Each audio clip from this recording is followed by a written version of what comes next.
দেখো দাঁড়া দাঁড়া দাঁড়া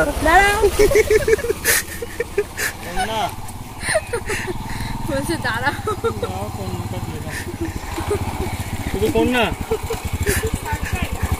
সারপ্রাইজ আমরা খবর পেয়ে গেছি মাই কই দিছে সারপ্রাইজ আমি বলেছি যে ওরা বলছি যে আকাশ ফোন করবে আগে আমিও ভাবছি যে আমরা রাস্তায় যাবো আর এরা আসবো ফোন করে বলে আমরা ক্যামেরা অন করে রাস্তায় যাবো তাই হয়ে গেল অজান্তেই হয়ে গেল আমিও জানতাম দুটো একসাথে হবে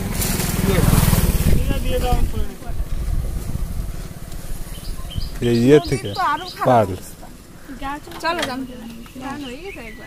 আরেকবার করবো আরো 2-3 বার করবা এই সাগর পারে আইসা আমার মাতাল মাতাল লাগে মাতাল মাতাল। তো তোমরা দেখলে যে একটা পার্সেল এসছে আমার, আর ভিডিওটা আমি সেভাবে শুরুই করতে পারিনি, মানে ইন্ট্রো দিতে পারিনি। ভেবেছি রাস্তায় যাব, তারপর তোমাদের সঙ্গে একটু কথা বলবো, আর ওদের আসতে একটু টাইম লাগবে, তারপর ভিডিওটা খুব সুন্দর করে শুরু করবো। বাট না, আমি রাস্তায় যেতে যেতে আমার ফোন এসছে যে ডেলিভারি বয় চলে এসছে খুব কাছাকাছি, আর মানে উনি আসতে আসতে তার পেছন পেছন আকাশ পাখি ওরাও ঢুকে গেছে। তো ওইভাবেই আর কি ভিডিওটা শুরু করে দিয়েছি। তো যাই হোক, ওয়েলকাম টু আমার নিউ ব্লগ। আমার নতুন আরও একটি ব্লগে তোমাদেরকে অনেক অনেক স্বাগত জানাচ্ছি। আর এই যে বসে পড়েছি, যেই পার্সেলটা এসছে সেটা নিয়ে আমার অলরেডি খোলা হয়ে গেছে, একটা শর্ট ভিডিও তোমাদেরকে দিলাম। আর এটার মধ্যে কী কী আছে চলো সেটা তোমাদেরকে একটা দেখিয়ে দিই। দেখো, বায়োলেগের একটা শ্যাম্পু রয়েছে, আর এই একই কোম্পানির আর কি একটা কন্ডিশনার। এই দুটো কম্বো সেট ছিল, দুটো, একটা শ্যাম্পু একটা কন্ডিশনার। এটা আমি আগে কখনো ইউজ করিনি, এটা ফার্স্ট টাইম আমি ইউজ করবো, যেহেতু আমার চুলটা স্মুথনিং করা, স্ট্রেট করা যাই বলো। তো ওই জন্য একটা প্রফেশনাল শ্যাম্পুর খুব দরকার ছিল, শ্যাম্পু কন্ডিশনারের। তো ওই জন্য আমি এটা অর্ডার করলাম, জানি না কেমন হবে, দেখবো 2 দিন দিয়ে। আর একটা এই যে হাল্ফ গুডনেসের একটা ফেস ওয়াশ রয়েছে, এটাও আমি কোনোদিন ইউজ করিনি, এটা ফার্স্ট টাইম। এটাও দুটো কম্বো প্যাক ছিল, বাট আমি একটা অর্ডার করেছি, দেখি যদি এটা আমার শ্যুট করে স্কিনে তাহলে এটা পরে আরেকটা নিয়ে নেব। আর ফিটমির একটা ফাউন্ডেশন নিয়েছি, ভাগ্যিস মাথার উপর পড়লো না। ফিটমির একটা ফাউন্ডেশন নিয়েছি, শেড নাম্বার হচ্ছে 230।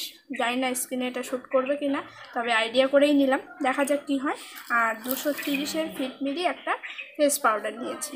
এই দুটোরও ভীষণ প্রয়োজন ছিল, এখন যদিও বা কোনো কাজে লাগবে না এত গরমে, কিন্তু নিয়ে রাখলাম। মাঝে মধ্যে একটা বিয়ে বাড়ি বা কোনো একটা জায়গায় যাওয়ার হলে তখন আর নেওয়ার মতো কিছু পাই না। মানে রয়েছে ফাউন্ডেশন রয়েছে অন্য কোম্পানির, সেটা আমার স্কিনে ঠিকঠাক শ্যুট করে না, আমি বুঝতে পারি, তবুও নিতে হয়, তাই নেই। তাই যে বাবা গরমে পুরো ঘেমে যাচ্ছে, বাইরে বসে ভিডিও করছি, আর আসা মাত্রই আর তর্স হইল না, মনে হচ্ছে কতক্ষণে আমি দেখবো নিজের চোখে। এই কটা জিনিসই একবারে অর্ডার করেছিলাম, তো এই যে আজকে চলে এসছে।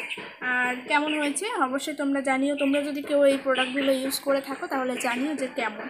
আমি ইউজ করি, তারপর তোমাদেরকে দেখিয়ে দেবো। চলো এগুলো ঘরে রাখি, আর ঘরে একটু ঘরের নিচে যাই, পুরো অস্থির হয়ে গেছে। আর আকাশ পাপড়ি ওরা তো চলেই এসছে, তোমরা দেখবে।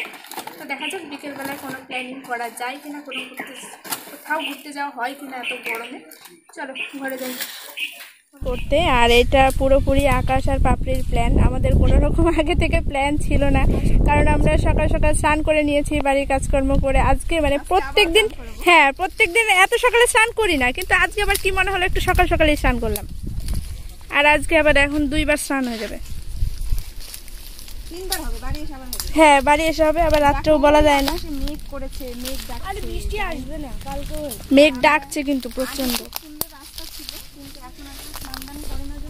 টুটুলের মন খুব খারাপ, কারণ টুটুলের ঠান্ডা লেগেছে, ওকে স্নান করতে দেবে। এখন খুব সুন্দর হাওয়া দিচ্ছে। আর এই যে আমি চুড়িদারটা পরে রেডি হয়ে নিলাম, কারণ নাইটি পরে জলে নামলে একদম পেঁচিয়ে যাবো, হাত পা নাড়াতেই পারবো না। আর অনেক দিন হয়ে গেল নদীতে স্নান করি না, আমি কত বছর আগে করেছি মনে করে বলতেও পারবো না, মানে বিয়েরও কত বছর আগে। তো যাই হোক, বিয়ের পরে এই ফার্স্ট টাইম নদীতে স্নান করব, দেখি এখন সাঁতরাতে পারি কিনা। ঝড় উঠলে মজা দেখো। আর আমরা জলে নামার আগে এরকম অবস্থা, এ কি অবস্থায় কি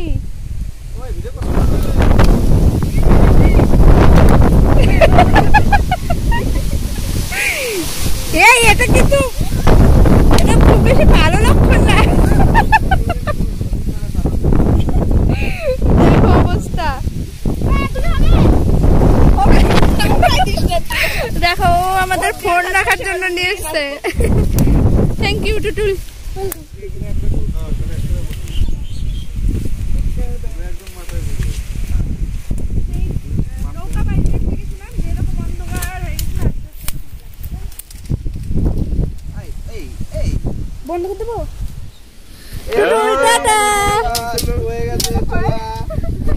দেখো চারিদিকের ওয়েদারটা জাস্ট অসাধারণ লাগছে।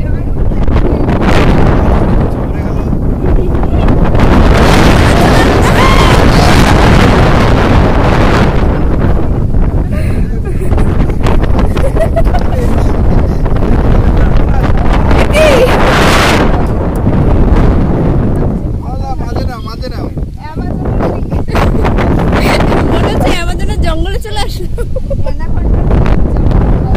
এখন আর স্নান করতে ইচ্ছা করছে না, এখন এরকম ঘোরাই।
হঠাৎ করেই এখন প্রচণ্ড বৃষ্টি শুরু হয়ে গেছে, আর এখন না বেশ খানিকক্ষণ হয়ে গেল বৃষ্টি হচ্ছে। আমরা অনেকক্ষণ মাচালে বসেছিলাম যে বৃষ্টি কমলে স্নান করব, যেহেতু সেই প্ল্যান করেই বাড়ির থেকে বেরিয়েছি।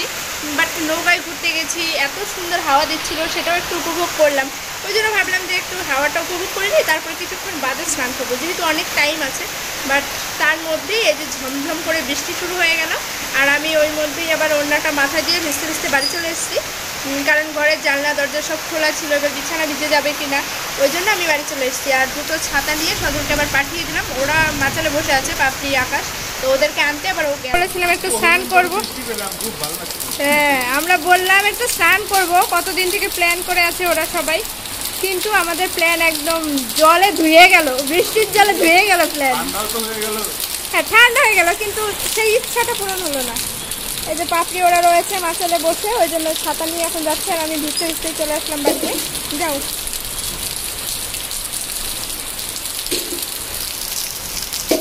এখন বৃষ্টিটা একটু কমলো আর আবারও যাচ্ছি। ওরা মাচালে এতক্ষণ বসেছিল বৃষ্টি কমার অপেক্ষায়, আর আমরা তো ভেবেছিলাম সবাই মিলে স্নান করব, কিন্তু সেটা আর হলো না। আমি বাড়ি এসে ড্রেস চেঞ্জ করে নিয়েছি, আর এখন আর আমি স্নান করব না। আমার এখন একটু শীত শীত লাগছে, আর ও স্নান করবে, কারণ ও জলে না নামলে ওরা আবার নামতে সাহস পাবে না। আর যেই প্ল্যানটা আমরা সবাই মিলে করেছিলাম সেটা আর হলো না। এখন যে আমাকে আবার ডাকতে গেছিলো সবাই, এখন ওরা স্নান করবে আর আমি বসে বসে ক্যামেরা করব, ওরা এনজয় করবে আর আমি কষ্ট পাবো, কষ্ট আর কিছুই না। কষ্ট পাবে অবশ্যই, আমারও একটু ইচ্ছা ছিল। টুটুল আর আমি এখন ছাতার নিচে বসে বসে কষ্ট পাবো, তাই না? নামবো কি করে গো এর মধ্যে দিয়ে? আর এখন বৃষ্টি হয়ে পুরো কাদা হয়ে গেছে, স্লিপ হয়ে গেছে, এখন ভয় লাগছে নামতে। আমিও স্নান করতে চেয়েছিলাম, বাট আজকে হলো না। নেক্সট টাইম ওরা যখন আবার আসবে, এমনি ঘটা করে প্ল্যানিং করে দিন পঞ্জিকা সব দেখে তারপরে নামবো।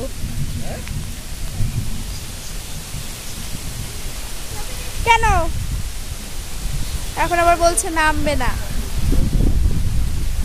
নামতেও ইচ্ছে হয়, আবার ভয়ও লাগছে।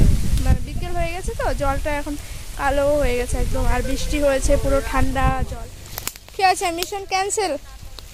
হ্যাঁ, প্ল্যান ক্যান্সেল? কেমন? ঠিক আছে, আজকে না হয়েছে তো কি হয়েছে, নেক্সট টাইম আবার হবে, তাই তো? তুমি আমাকে ডেকে নিয়ে আসলে শুধু শুধু। আরে তখন তো প্রোগ্রাম করলো, রাই করলো, নামুম বুকে যাই হয়ে যাক, জলে স্নান করা আছে আজকে। এখন ওরাই ভয় পেয়ে গেছে। কিন্তু না, আসলে একটা ধরা সাপ গেছে, বুঝলো তো? আমি বলি শোনো, ঘটনা শোনো, একটা ধরা সাপ এদিকে গেছে, তো সেই দেখে আকাশের ভয় হয়ে গেছে, সেই দেখে ওর দুজনের ভয় হয়ে গেছে। ভিতু ভিতু যে জায়গায় আমি দাঁড়াচ্ছি, সাপ যে জায়গায় গেছে সে জায়গায় আমি দাঁড়ায় থাকবো, আর আসবে না, তাও নামবে না। যেখানে সাপ গেছে ওখানে পা ধুলি ধুয়ে আসলাম। বাবা, বিশাল সাহস। ঠিক আছে, আজকে রাতটা থাকো, কালকে স্নান করবো, অসুবিধা নেই। আমি আবার আসলাম, দেখে নিয়ে আসলো যে আমি একটা ভালো কথা কই লাভ আছে যদি কোনো প্রাইস থাকতো তাহলে নয় না প্রাইস পরে দেখা যাবে না। এটা যতটুকু স্বাদ মেটে সেটুকু সারপ্রাইজ দেওয়া হবে। না শুরু হয়ে গেছে, সবাই একটা শুরু হলো, একটা খেয়ে ফেলেছে, বৌদি একটা খেয়ে ফেলেছে, দাঁতে বাঁধে ঠিক না। আছে। এখানে তোমাদের একটা কথা বলে দিই, এখানে কে কত তাড়াতাড়ি খেতে পারবে সেরকম কোনো ব্যাপার নেই। এখানে ব্যাপারটা হচ্ছে কে কতগুলো খেতে পারবে, ঠিক আছে। তো পাপড়ি দুটো হয়ে গেছে, বৌদি চালাকি কোনো চালাকি চলবে না কিন্তু, হ্যাঁ আরে ফাউল হয়ে যাবে, ফাউল হয়ে যাবে, একটা করে মাইনাস হয়ে যাবে তাহলে। কটা হলো বৌদি? ভিডিও তো সবটা আমারে যায় হ্যাঁ আমার টস শুকে যায় কল্পনা করে তাড়াতাড়ি খাও। আর কি শুরু করছে কম্পিটিশন, এমন হতে পারে যে টাইমের মধ্যে আগে খেতে হবে, সেটা একটা কথা। খাও না দেখি কত। এটা অন্য ব্যাপার, এটা কত খাইতে পারবো। কি গিফট আছে বলো? গিফট আছে, আমরা আমার দুধ এনে দেবো না, চাবো না। চিকেন নিয়ে আসবো, চিকেন গিফট আছে হচ্ছে তোমরা যা খাবা তার থেকে আরো 10টা এক্সট্রা খাওয়াবো। খুশি হয়ে, খুশি হয়ে না তোমরা খাও। আরে খাইতে থাক। দই নাই মামা, দই যাই হোক, ঠিক আছে, ওরা খাক আস্তে আস্তে, তারা দিয়ে লাভ নেই। কেন? হ্যাঁ পাতা নাও আমি খাবো না। কেন? খাও খাও, ও তো খাবে। আরে খাও, কি হয়েছে? বিকেলবেলায় প্রচণ্ড ঝড় বৃষ্টির কারণে একদমই কারেন্ট ছিল না, তাই কোনো ভিডিও শ্যুট আর করা হয়নি। একেবারে রাত্রের খাওয়া দাওয়ায় চলে আসলাম। আজকে রান্না হয়েছে চিকেন, আর এখনই খাওয়া দাওয়া করে পাপড়ি ওরা বেরিয়েও যাবে। তো চলো আজকের ব্লগটা এই পর্যন্তই, দেখা হচ্ছে নতুন ব্লগে।